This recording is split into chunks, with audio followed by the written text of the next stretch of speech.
What's going on? This is Louis Angel right here with AE Mind. And listen, I have a very special guest with us here today.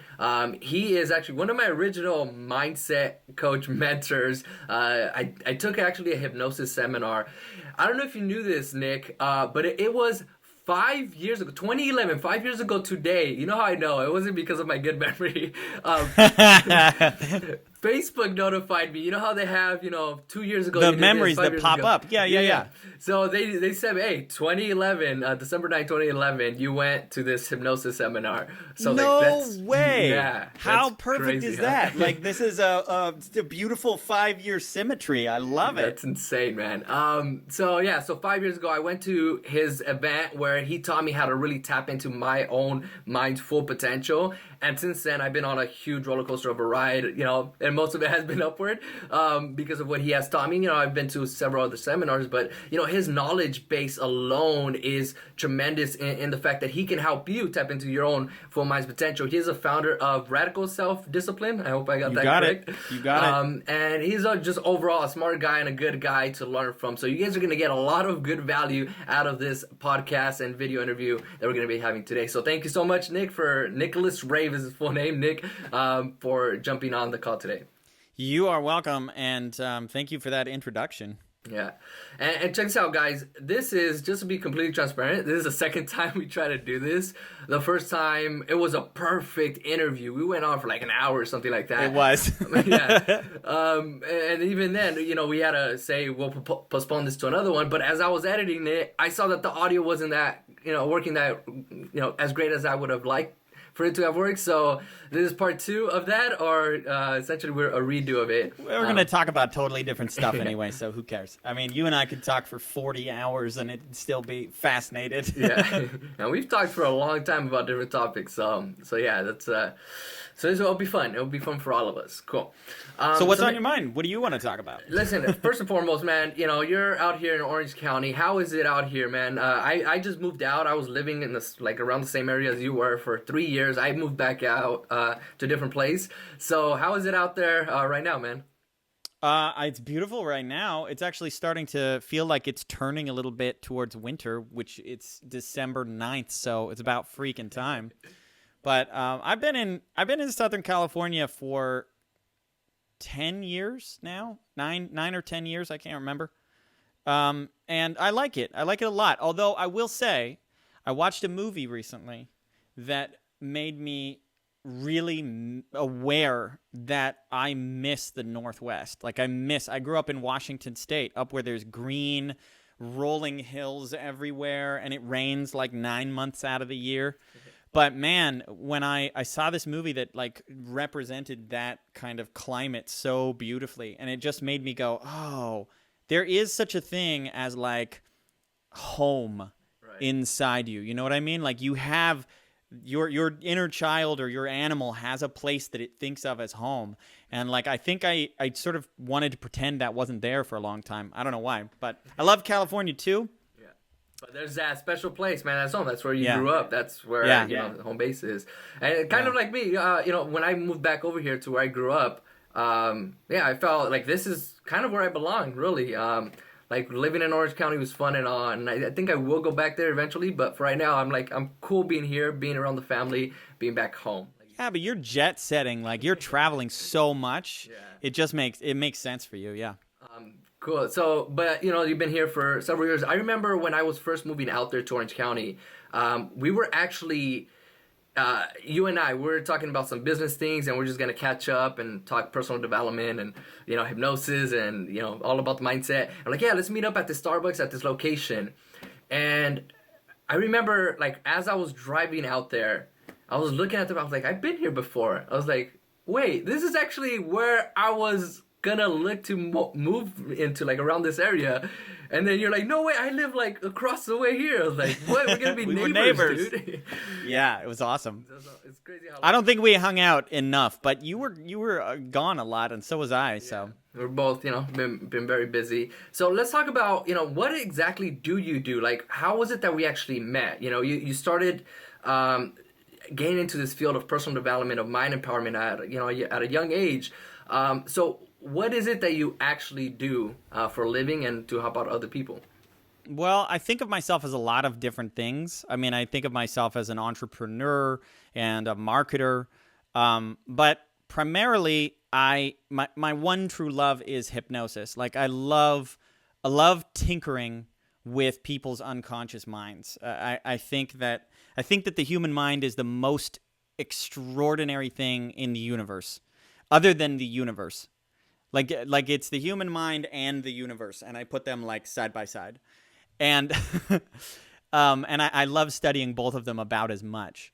But man, there's just the more that I learn about what humans are capable of, and the more that I learn about how we are programmed to live in a world of limitations, and how like crazy that sounds to say, like I hear the voice in my own head that goes, anything is possible. Oh yeah, whatever. But there is a set of beliefs that when you start to get them in your head, I mean, when you just get that your beliefs are at a very real level creating your life, that one right there shifts everything. And that to me is the beginning, or part of the beginning. It's one of the first steps, is to start to get that your beliefs are not a reflection of reality. You have beliefs that are your best assessment of how reality works right now, but they are creating what you experience when you go out into the world. So I help people change beliefs. I help people tap into what the unconscious mind can really do and figure out how easy it is to make changes. I'll tell people right now like that your stuff works. I'm telling you right now. I'll give it a specific example in a moment. But, true to what you just said about limiting beliefs, and the world right now, it does run on a lot of that. That fuels a lot of people saying, I can't do this, I can't do that. I was recently just on Snapchat, today actually, and they'll post articles from, just different things on there. And I was reading through an article on there saying how we've tapped our innovation abilities as a human race. Like, that's it. The past 20, 30 years, we've been innovating and creating new things, but they're saying that we can't like really innovate at that rate anymore. And I was reading it, and I was like, I don't think, maybe the data is pointing towards that fact that as of right now we're not creating as much as we were before, but I think that we could, if we really as a society tap into our full mind's potential, like what you're talking about right now, we could continue to innovate and create new things and create warp drive engines to take us from here to Mars in like minutes instead of years, right? We can innovate and create new things, and we really as a collective society put our minds together and say, you know what, we can achieve these, we can change our belief systems. But I think that if somebody else is reading that and they haven't gone through this, the same events that we've gone and read the same books, they might just say, okay, that's it, or we're done as a human race, we're done, we can't continue to grow. Well, I think it depends on. I think it depends on what level you're looking at creating things. Like, if you look at the last 100 years and you look at how the world was different 100 years ago, most of the change is like external physical stuff, like cities, skyscrapers, roadways, railroads, wiring, satellites, physical stuff. But in the last 15, 20 years, there has been a massive shift towards that being intangible things. Think of how many people have spent their entire lives at this point, or at least their entire working career, building things that if computers went away wouldn't exist. How many people, how many industries have been created that are based on that?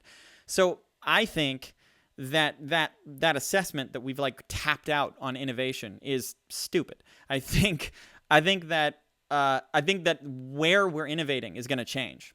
My belief, by the way, is that the biggest area that is ripe for innovation, for development of technology, is in here. And I'm not talking about human augmentation with like computers and stuff. Right. I'm not saying that's right or wrong or good or bad. It's inevitable as far as I'm concerned. What I'm saying is that look at the upsurge in meditation. right now? How many people are studying meditation? How much research is being done? People are starting to go, oh, wow, this is like real. Like, this is legit. It has benefits. You don't have to believe any magical, mystical, woo-woo bullshit in order to get benefit from meditating. And that one, the only reason that one is as widespread as it is right now is because it's very simple and it's pretty easy to test. So all the skeptically minded scientific people are able to look at it and go, oh, okay, well, I'll buy that now that there's 2,500 studies that show that it actually grows your brain and all this kind of stuff. There are so many other tools, technologies, techniques, practices that have validity. Some of them have been developed in the last 100 years. Some of them have been practiced for thousands of years. But they are all just as powerful as straight up mindfulness meditation. Some of them much more powerful. They're just harder to test. And they don't require any belief in magical, mystical, woo-woo, fairy stuff any more than meditation does. They work, but not for the reasons that most people think that they do. The example that I love to give is that back in the day, you remember me telling this story at your hypnosis, your very first hypnosis training. We talked about Franz Anton Mesmer. Mesmer, for anybody who's ever heard the phrase to be mesmerized by something, or that's mesmerizing, that was a dude. There was a dude named Franz Anton Mesmer. And he was a guy who was doing hypnosis before it was called hypnosis. But interestingly, mesmerism was developing around the same time as hypnosis, like two separate tracks of practice and development and theories about what was happening. And the crazy thing is mesmerism got really good results. Hypnosis got better results. And that's why you don't see people studying mesmerism very much today, because sort of like alchemy and chemistry beat out alchemy. Chemistry is what alchemy became. Hypnosis is what mesmerism has become. But I still think there's a ton of pseudoscientific bullshit in hypnosis that isn't actually how it works. And when you let go of that stuff, you start to find the things that really do work. And man, it's so much fun. It's so much fun to start going in and tinkering with your own mind, to know that you can change things. Yeah, like in an instant, or, like I remember when I was at your event, like the first one, as you remember as well, it was me and my friend Daniel. We're sitting there super eager to learn this information. We were mesmerized by what you were doing up there, teaching us. Well, I use what I teach, so. And you can recall this. We were sitting there like late after every one of the days, every one of the nights, after you had taught everybody, what we were going through, all the exercises. Daniel and I would stay there like, Nick, we want to learn more. Nick, teach us this, teach us, instant induction, teach us all these other ideas and principles. You're like, I'm sorry, man, we can't go into that right now. You got to come into our advanced training. That's for like people that have been through this for years and years and years. I'm like, we don't care. We want to learn it now. And it was awesome to like, at the end of it, I think you finally gave in, because we just kept bugging you. We were like toddlers, like, Mommy, I want this, Daddy. You guys were sponges. Like, when I see that, how can I help myself? Like, I stayed there for like a couple of hours one of the nights, and we did like handshake inductions and like dropping you guys down. But here's the thing. This is what I'm gonna compliment you here for a second. If there's one thing that I could identify as one of the most important factors in success in life in general, is they call it speed of implementation, but it's basically how quickly do you take something new that you've learned and take action on it. Like, so many people know stuff that they should be doing, that they could be doing, that they even want to be doing, and they're not doing it. Like meditation is a perfect example. Learning to play an instrument, learning to play, learning a new language, exercise, learning to public speak or write, or something that you want to do, that you feel an urge to do. And maybe you even bought a book on how to do it, and you read it, and then you never did anything with it. You more than almost anyone I can think of, and I'm not making that up, more than almost anyone I can think of, you take stuff and you do stuff with it. Life happens in the doing. You get what you want in life because of actions you take, not because of who you are. And you don't get stuff just because you deserve it. You get stuff because you went out there and you took action on it. And you have built a world inside your head that most people wouldn't understand or believe even if you explained it to them. Yeah, a lot of people think I'm still even, coming back home to where I grew up. People are like, dude, I don't know what you're doing. This is not the you of when we saw you, growing up here. And it was, I appreciate it. I thank you for the compliment. And it all boiled down to just following the advice and, the knowledge that I gained from individuals like yourselves. When I was training for the Superhuman show, yes, I knew how to perform. I knew how to memorize things quickly. That's what I had been doing for many years prior to this opportunity even arising. But it's not really about that when you step on to this sort of stage because, sure. This is different. You have the lights, you have the cameras, you have people watching you, hundreds and even millions at home watching you. What you're doing, the memory stuff, is the least significant thing happening when you're doing that. It's like a concert pianist showing up and going you better know the notes. That's a very different thing than being able to play with the orchestra and be entertaining at the same time. Exactly, yeah, man. All that has to come into play. And I remember one of the key things that really stood out to me about what you told me when you were helping me out, preparing for that was, I was trying to study Darren Brown and all these other well-known hypnotists and NLP practitioners from Tony Robbins and all those types of people their stage presence. I'm like, dude, I want to do really well. I want to impress the people, the audience, the judges, whoever's there. I want to impress them. I don't just want to show up and do my memory demo. Can you kind of walk me through all that? And you're like, Lewis, you already have all of that in your brain. Just kind of let it go and let it flow when you're up on that stage. There's really nothing else for you to do at this point. I can walk you through some other exercise, but at the end of the day, you have it in there. Just kind of let your unconscious have fun with it and play with it, right? And there's two reasons why that's so important. One is that, every performer that you've ever seen, you have that performer and the way they move and the way they talk and what they said in your unconscious. Just like in order to read a word, you have to know how to spell it because it's in here. If you've ever read a word before, you know how to spell it. It's in your head because otherwise you couldn't read it. You wouldn't recognize it when you look at it. You couldn't sight read it. You could sound it out. But if you can look at the stop sign and just see it, you don't have to go stop. You see it and you just go, that says stop. Then you know how to spell the word. In the same way, you've seen Darren Brown, you've seen Tony Robbins, you've seen me, you've seen people on stage acting and performing in the ways that you want to. So number one, getting you to the place where you're not thinking about it was the most important thing. The second reason why it's so important is that if you go in trying to imitate other people, nobody's going to resonate with you. It's not going to hit at that level of authenticity it's completely different when you say, trust that it's all inside, because then what comes out is not Lewis doing Nicholas or Lewis doing Tony Robbins or Lewis doing Darren Brown. It's Lewis.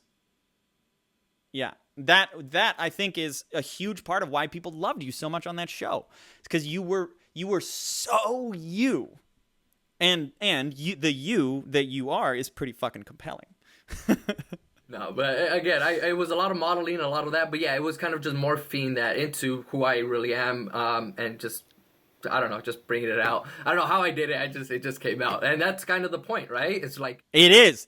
The point is that you aren't the one. If you were trying to do what you did on stage there, you probably would have screwed it up. I'll be trying to think about, okay, I got to step this way. I should put my hands this other way, and exactly. The best way to do your best is get out of the way, and let your body, let your unconscious do what it already knows how to do. It's like you practice playing a song 10,000 times. When it's time to perform it in front of an audience of 1,000, you don't get to practice anymore. Like, you are what you are at that point, and it's time to let go. It's time to show up and get out of the way and trust your fingers. And this is true about everything, even just in a conversation with a group of friends. If you're sitting in a group, have you ever gotten really self-conscious? Like, think of those words. Have you ever really gotten conscious of yourself while you're trying to be witty or funny or interesting? Right now, probably. As soon as you said that, I was like, how am I sounding right now? How am I looking? So yes. Invariably, when that happens, you are not your best self. You're stumbling over yourself. You're trying to think of what words to say. Right now, I noticed myself say the word invariably, and I went, ooh, that was a fun word. But that is like me being surprised by the things that are coming out of my mouth. Like, you're not talking to Nicholas right now.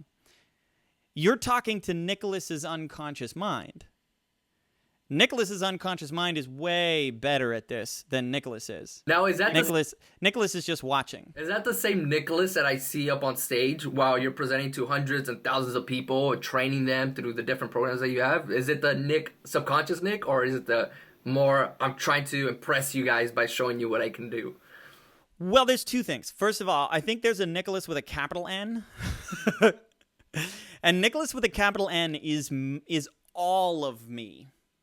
Nicholas with a capital N is like conscious Nicholas, unconscious Nicholas, and my body. That's Nicholas with a capital N, right? And that's all of me, and that's the real, true me.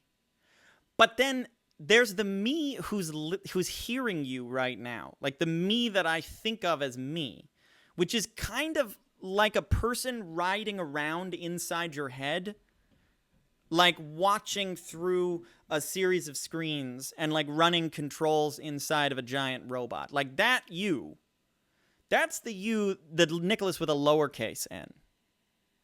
That guy is the guy that I do my best to get him to sit down and shut up when I'm trying to serve, when I'm trying to deliver value to people.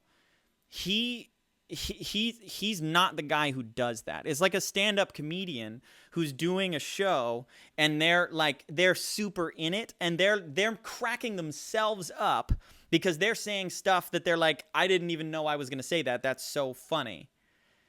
Who's the you that's talking there? Who's the you that's doing a good job? Invariably, there I used it again, the people who are in the zone, the people who are in the flow, the people who are performing at their best are usually so present and in the moment to what's actually happening that they're not thinking about what they're doing. There's a guy named Dan Millman who wrote a book called The Way of the Peaceful Warrior. And in that book, he talks about how if you're an Olympic athlete who's been training for an event since you were 3 years old, and you're 17, 18 years old, and you're competing, there are millions and millions and millions of people watching you. And it's literally as if your entire life has been building up to this moment. You're walking up to the uneven bars, and you're like, okay, I've done this 10,000 times, 20,000 times. But this one, in your mind, is completely different than every other time you've done it, right? Because the entire pressure of your whole life has been built up to this one moment. But all that pressure is just in your head. Because subjectively, the experience is no different this time than it was the other 20,000 times that you've done it. And what Millman says is that the art of mastering any kind of skill like that is getting to the point where it doesn't matter how much pressure is on it. The only thing that matters is that you do it. You treat this moment as if it's exactly the same as any other time. Like your practice times, like, you've been training the thousands of times, and some people can handle that. Some people can walk in with that mindset and actually go through that the real performance as if it was one of their training routes. And there are other individuals that can't do it. They Sure. Well, I think it's a developable skill, but like people will throw up before their performances and all that kind of thing. But think about this. You just gave an example that I think most people do, which is there's a million people watching. There's millions of people watching, but I want this experience to be exactly like every time I've ever practiced it. What if you flipped that?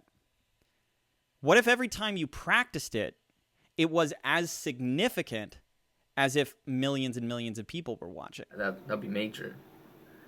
What would that be like? That'd be a huge shift, because once you actually get to the performance, you'll be like, I've done this a million times. Instead of I practiced with complete silence and nobody watching me, and everything else that was a perfect environment.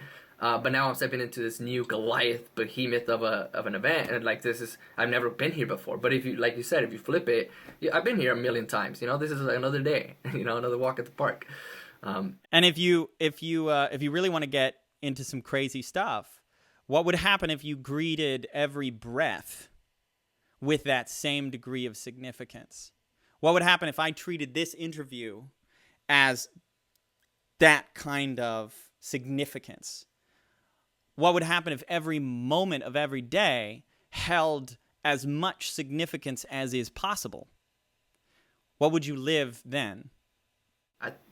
Dude, that was a huge mindset shift for me right now as you were saying it. That was like, we should be doing that. Right. We don't, but we should be doing that, because you notice what happens when you are fully present in the moment, when you're talking to somebody and everything else kind of just blurs away and fades away, and you're just fully focusing on that one individual, their stories, you're connecting with that person, you're laughing, and you're whatever, you're telling jokes with each other, and everything else just disappears. But then there are other times when we're talking to somebody and in the back of our mind, we're thinking about what we're going to eat later on today, or the TV show, and all these other, that's where the ADD kicks in or whatnot. Totally.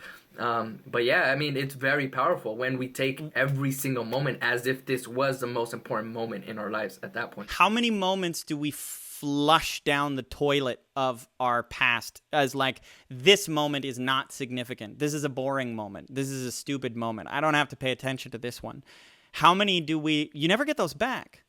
Like I have a belief, I've modeled this from a lot of the most powerful and successful, some of the most, not just successful, but there's a very particular kind of person that I've found this belief to be present in.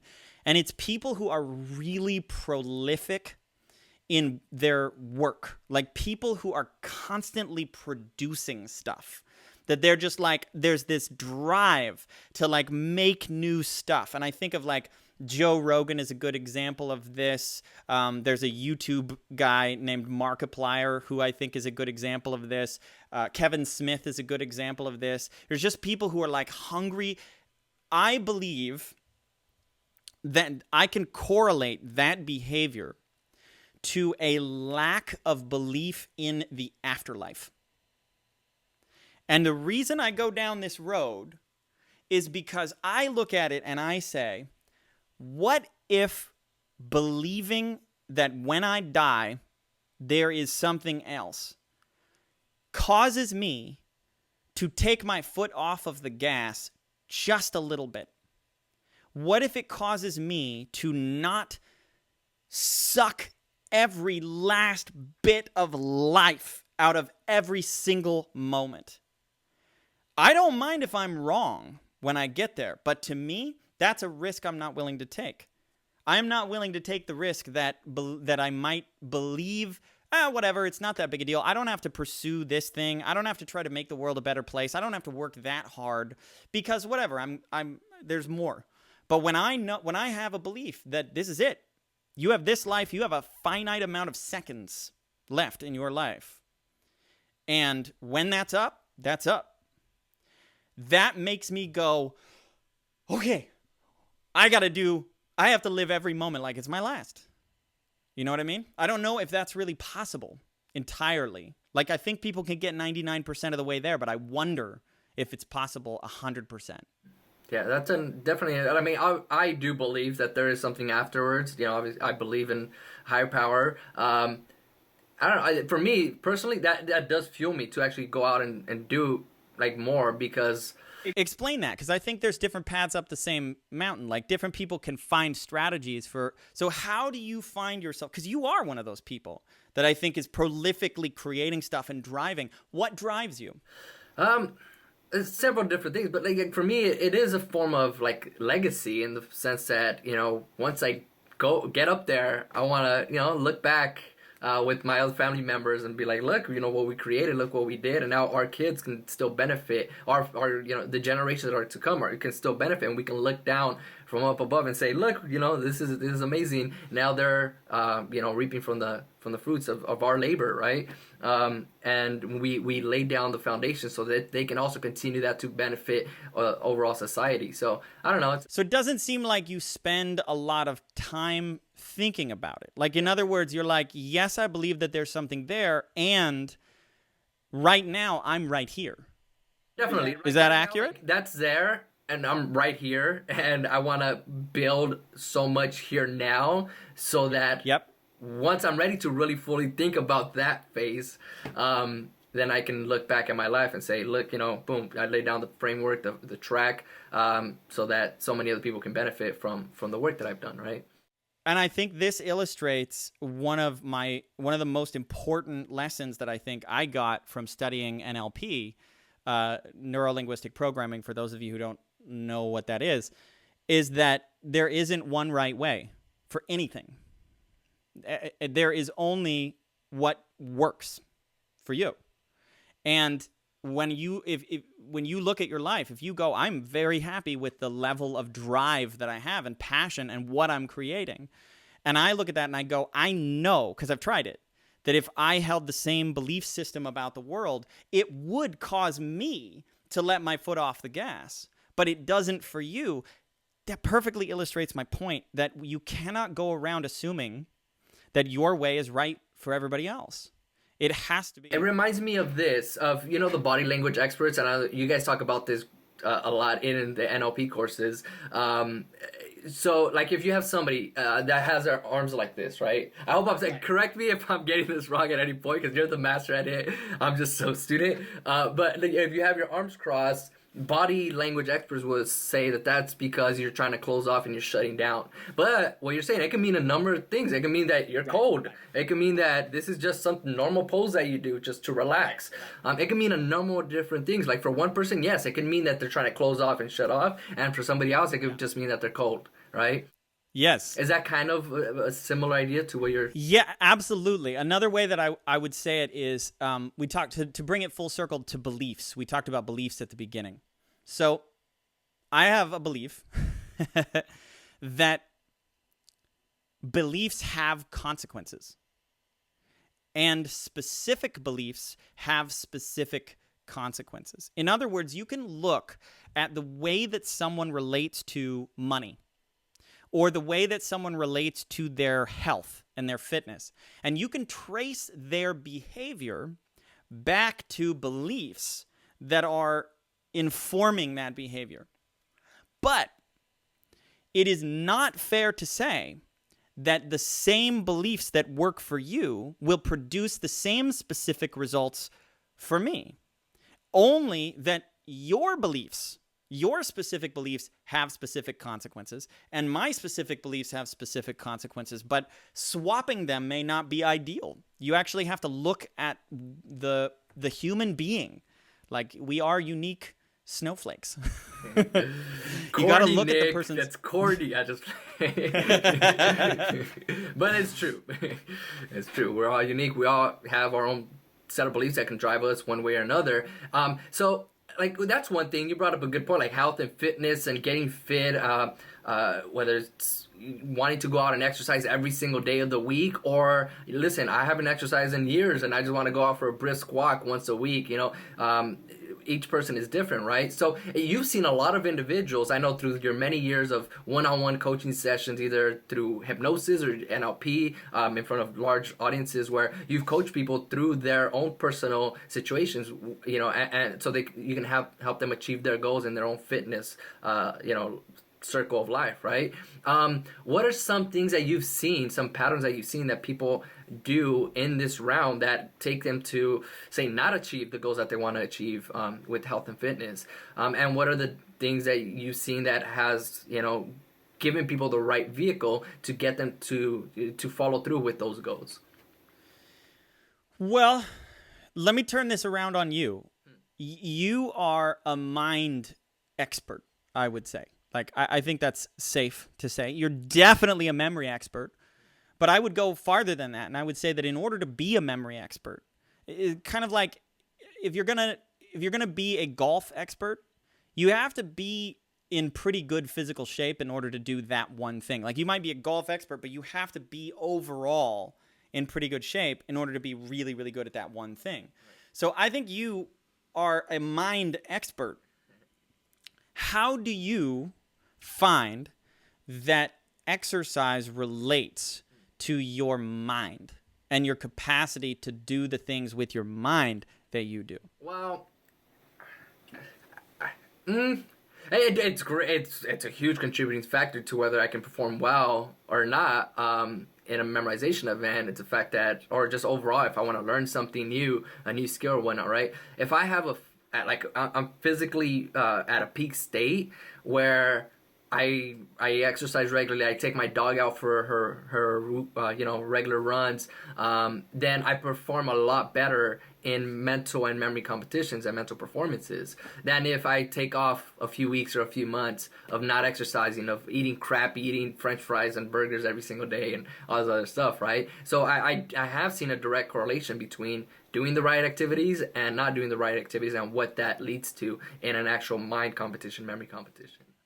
So I guess one of the beliefs, to answer your question now that you said that, is one of the most significant mind-blowing paradigm shifts that I've ever had around the concept of exercise is your whole body is your brain. You don't have a brain and a body. Your whole body is your brain. And this is both somewhat scientifically accurate. It's not literally accurate, but you have as many neurons in your gut as you do in your brain. There is 80% more serotonin produced in your gut than 80% of all the serotonin produced in your body is produced in your gut. The serotonin is a brain chemical. Like, your capacity to feel open and loving and connected to other people has to do with your digestion. It's not a mind thing in the sense that it's not a head thing. So for me, I heard, who's his name? Virgin Airlines, Richard Branson. Richard Branson was asked, what is the single most important behavior that you have that contributes to your business and financial success? And he said, hands down, no question, exercise. Because the strength of your brain, the strength of your character, the strength of your emotions is the strength, suppleness, flexibility, health of your body. So to me, this is like a deal, no deal. This is this is non-negotiable. If you look at someone like Einstein, and you look at I don't know what his thoughts were on physical exercise. I don't know whether he did exercise. I don't know the kind of physical condition he was in. But I feel fairly confident in saying that if he was in better physical condition, he would have been smarter. He would have been able to... Yeah. Even now, I just talked to Dr. David Perlmutter on one of my recent interviews, and he was saying how there is a direct correlation between exercise, like actual physical activity, going out for runs or even brisk walks, and the size of your hippocampus inside of your brain. They said that they've done experiments to show that the more physical cardio activity that you do, the larger that hippocampus gets, meaning, and that's a huge source for long-term memory retention. So you exercise more, there is a direct correlation between long-term memory increases. So Albert Einstein could have had a bigger brain. When they actually dissected Albert Einstein's brain, or when they pulled it out and they looked at it, it wasn't necessarily bigger than anyone else's brain. It was, probably, it was actually a little smaller, but it was just that he had more white matter in there.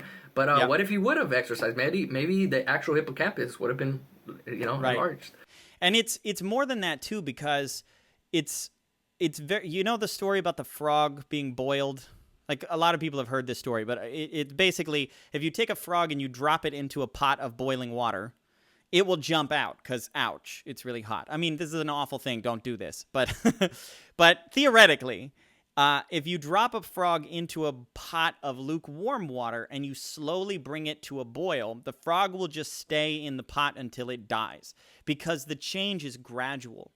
The thing is, most people have no idea how much worse they feel right now. You can't notice your performance decreasing when the thing that notices your performance decreasing is the thing that's decreasing. Like, your capacity to even know that you are disconnecting, that you're feeling less. I like to say it this way. If I could take most people and pull them out of their body right now and shove them in their own body when they were a kid, like 5, 6, 7 years old, they would not even know how to process the feelings in their body. I mean, if you look at little kids, like, have you seen little kids when they get really happy and they do like a happy dance? Like, they can't even handle it. Like, my son will do it when we say we're having chicken for dinner, and he'll be like, yes, yes. And like, when was the last time that most adults did that for any reason at all? When their favorite team wins the Super Bowl. Exactly. So when kids do that, they do it because there is so much feeling in their body, they have to express it. They have to get it out. Exercise is not about. I'll throw this one out. Like, if anybody listening right now wants to build the habit of exercise, here's a quick tip. It is fine to exercise to look a certain way.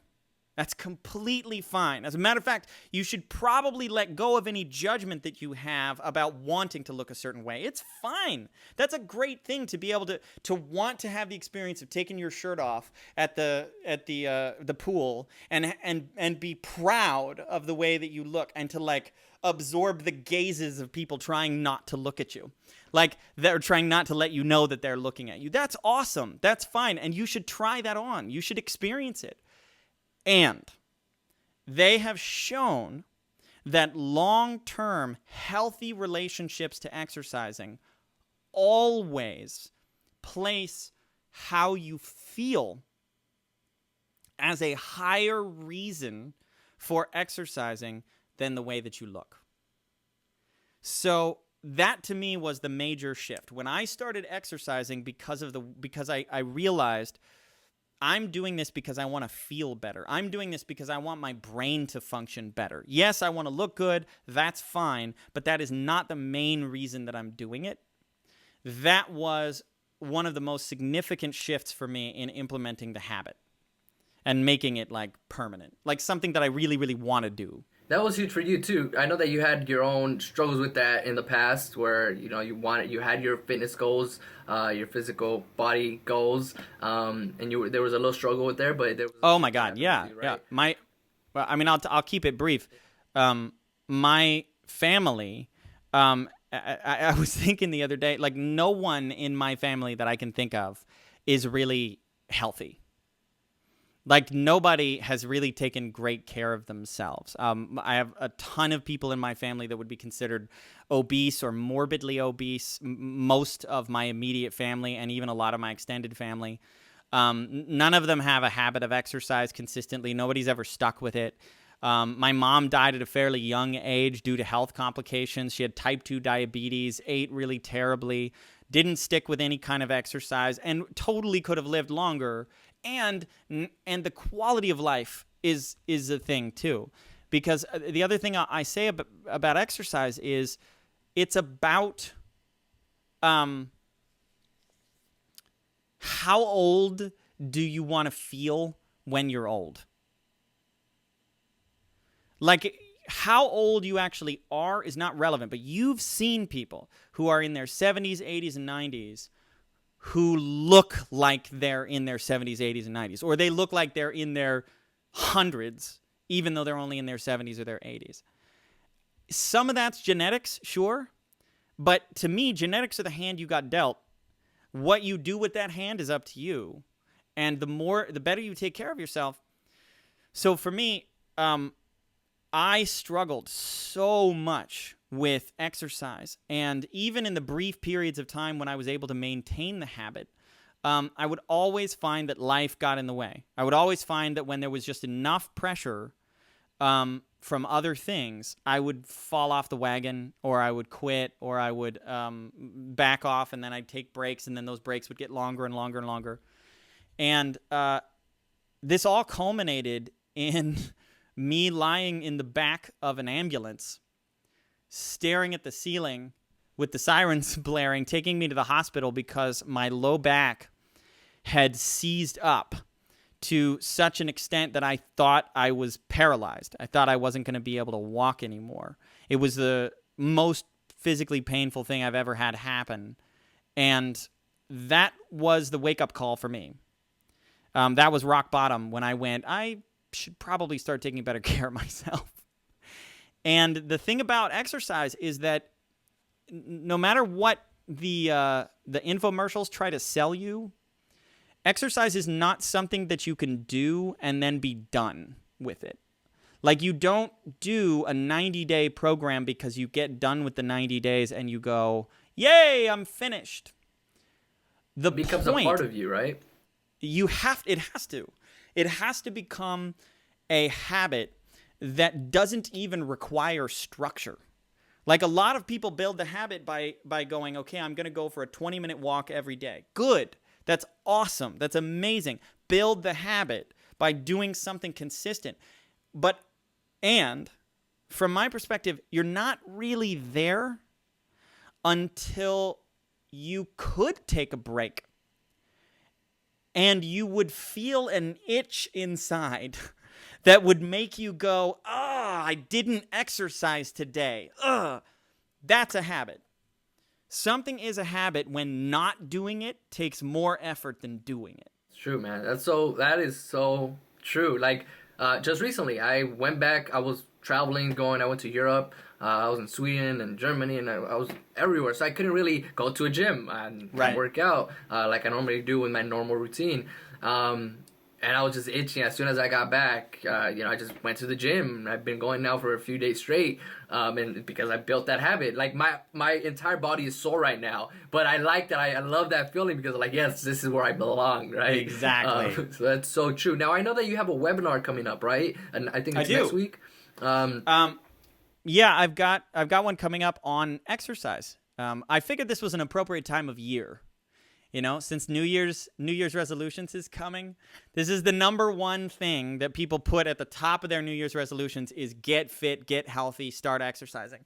This is the year that gyms make, like, it's a ridiculous percentage of their money is like leading up to January and in January. And something like 80 or 90% of all New Year's resolutions fail to make it to February. People start going to the gym and they buy a year membership or whatever and they don't go back. And that's how gyms make their money.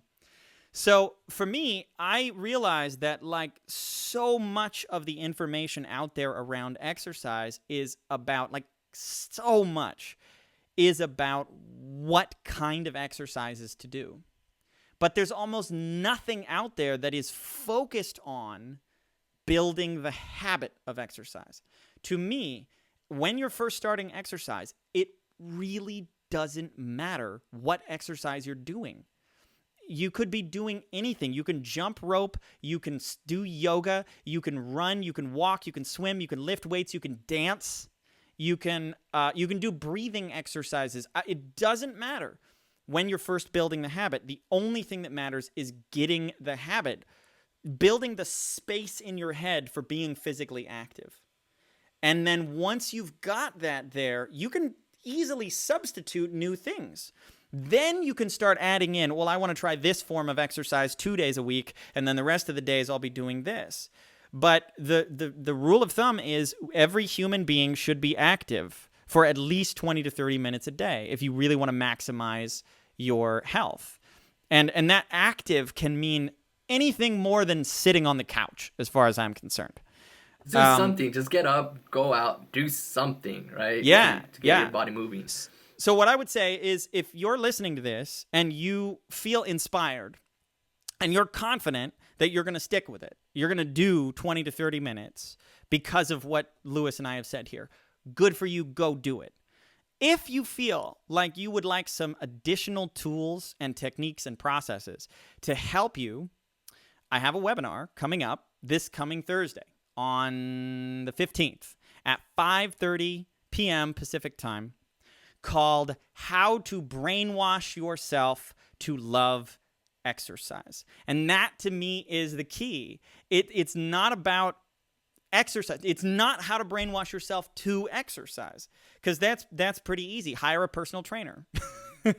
Like get somebody to shame you and whip you and beat you until you do it.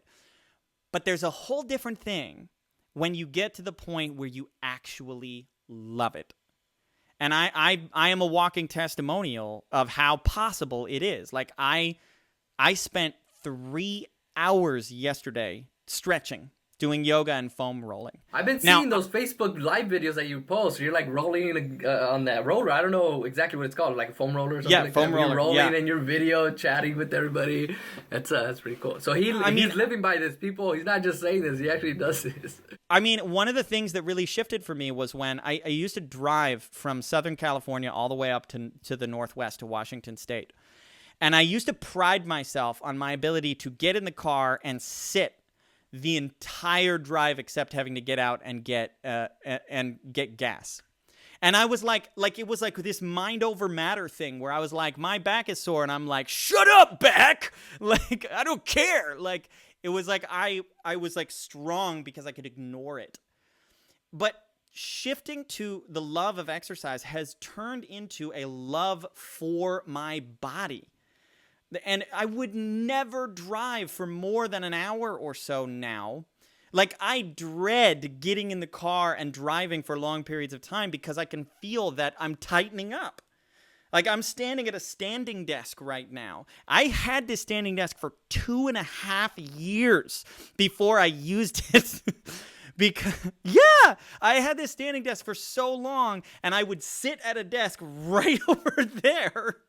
Even though this was here, because I was like, and when this shift happened, where I learned to love exercise, it shifted into the habit of using the standing desk is not a habit.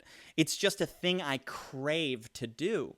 Like, think about how long does it take for the average person to build a habit of eating cookies? Instant, probably.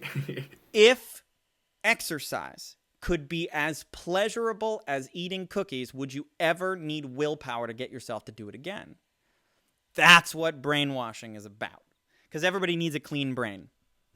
So there's not the negative connotation to it. It's like, no, exactly. It's a positive thing, positive, he's using it in a positive way to help you really just get up and do the thing that you should be doing, and you know you should be doing it. Right. But for whatever reason, you have these and by the way, blocks. it says brainwash yourself. Yeah.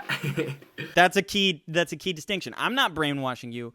How to brainwash yourself to love exercise. That's the key. So anyway, it is next Thursday on the 15th at 5:30 p.m. Pacific time. You can go to radicalselfdiscipline.com/love exercise to register. It's totally free. And it's going to be awesome. I've done this webinar before back in April, and I've modified it and updated it and put new stuff in it. It's even better than it was back then. Sweet. So I'll post a link down below or somewhere here in the video, on the cards, or if you're listening, I'll post the links anywhere. You'll find the link somewhere. And if you're listening to after the date of December 15th, then Nick always has webinars and just amazing content that he puts out. So I'll post all his links to where you can find him, his YouTube channel, and his websites and all that down below. So make sure to check out everything that he has out there, because he will help you out in not only physical, your exercise area of your life, your health and fitness area of your life, but every single area of your life. So he's great at helping you out with that, just like he has helped me out and so many other countless of individuals out there around the world. So I know we're gonna wrap up right now. We can keep talking, man, just like we said in the beginning of this, for hours and hours. I know you're a busy individual. So how about we just do this? Just kind of have some fun with it. I'll just shout out a few questions and see if the first thing that pops into your mind. I love it. If you're cool with that. So what's you love reading? I know that. What are some of your favorite books that you love to read? Ooh, or that you have read? Yeah. Like favorite books of all time, like any category? Any category, fiction, nonfiction, whatever, any book of all time. Okay. Off the top of my head, I'm gonna say, on the topic of hypnosis, is a book called My Voice Will Go With You by Sidney Rosen. Really excellent book. One of the most personally transformational books for me, like from a philosophical perspective, is a book called Radical Honesty. Phenomenal book there. And then, you know what? I have this one sitting here. I'm gonna throw this one out. This is a quote unquote children's book, but it is. I don't think I have ever cried as hard. Are you serious? As having read this book. It's called Hope for the Flowers. A tale partly about life, partly about revolution, and lots about hope for adults and others, including caterpillars who can read.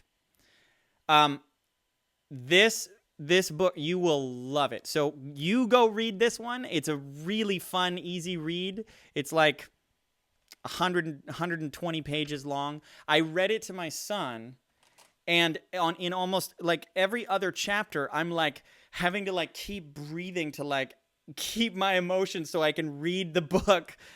It's phenomenal. It tells such a universal and timeless story. It'll change your life. Sweet. So there we go. 3 books right there. I'll post a link. I'll post the titles and all that down below as well for you guys. And so what's your favorite movie or movies that you've watched in the past? Yeah. Oh my God. You're asking these should be easy questions, shouldn't they? Okay. I love The Matrix.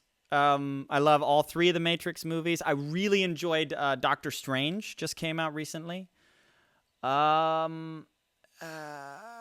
Let's see. We should do an interview next time if you're down, where we just like dissect these movies, man. Oh, dude, I would love. I have wanted to take a bunch of. I've got a list of movies that I want to do like my own DVD commentary on, where you just run the movie and just talk about it while you're watching it. You know what? Another really good one that I actually was thinking about this. I watched this recently, The Truman Show. Oh, do you remember that one about with Jim Carrey, where he's like the character in a TV show? I love that movie. Man, that one gets better the longer. Like now, you watch that movie, and it is so much more poignant because of where media and social media and all this stuff has gone.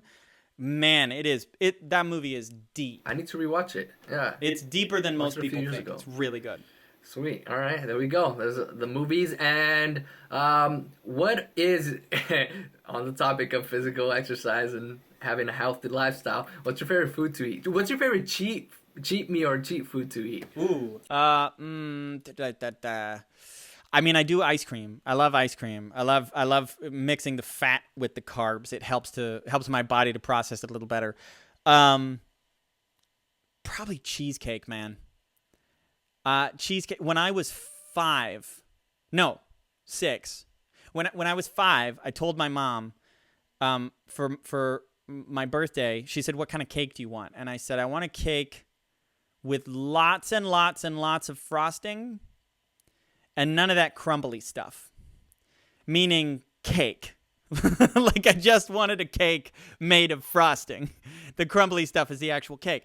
So when I was 6, I discovered cheesecake, and then I would ask for cheesecake for my birthday because effectively cheesecake just felt like a cake made of frosting to me. Dude, and, oh man, cheesecake is so good. I'm thinking about it. Yeah, that is the stuff right Cool. there. And then to wrap it up right here, right now, we're going to drop this one out to the people watching and listening. What is your favorite or top quote that you would give that maybe it changed your life when you first heard it, or like you hear that one a lot or you read it a lot? Favorite quote that just pops out and just shifted your life and can help out other people out there? Your whole body is your brain. That's probably one of the most significant quotes that I've ever come across. I would also say something that I say frequently is your life purpose is not a job, it's a feeling. Tiny bit of explanation on that. My belief is that your purpose in life is more like a compass. Like you can look at a thing that you're doing, like a job, and you can say, is that job in alignment with my purpose? Your purpose is not that job. Your purpose is not the career that you've chosen or even the legacy that you're going to leave behind. Your purpose is a compass that tells you, should I be going in this direction or not? And that concept is about following and living a life that is being led by a sense of purpose. And I don't know where that purpose comes from. I really don't. I'm very agnostic when it comes to that, but it definitely is my most significant source to something bigger and greater and more important than me. So I'd say that one. Your life purpose is not a job, it's a feeling. I love it, man. I love it. Hopefully the viewers, I know they will. The viewers, the listeners, they love that too. And again, I thank you so much for jumping on this and sharing, your knowledge with the world. Again, I'll post all the links to where you can find Nick down below. Make sure to get on his webinar. It's very helpful, very insightful. Check out all his other content that he has out there. And hopefully we can do another session like this in the future. Thanks for having me on, Lewis. I would love to do this again. Like I said before, the first time that we did this, I think we could do this again and again and again and still have awesome stuff to say. Definitely, man. Cool. So let's do it again. All right, sweet. See you guys on the next one. Peace out. Keep learning, keep growing. We out.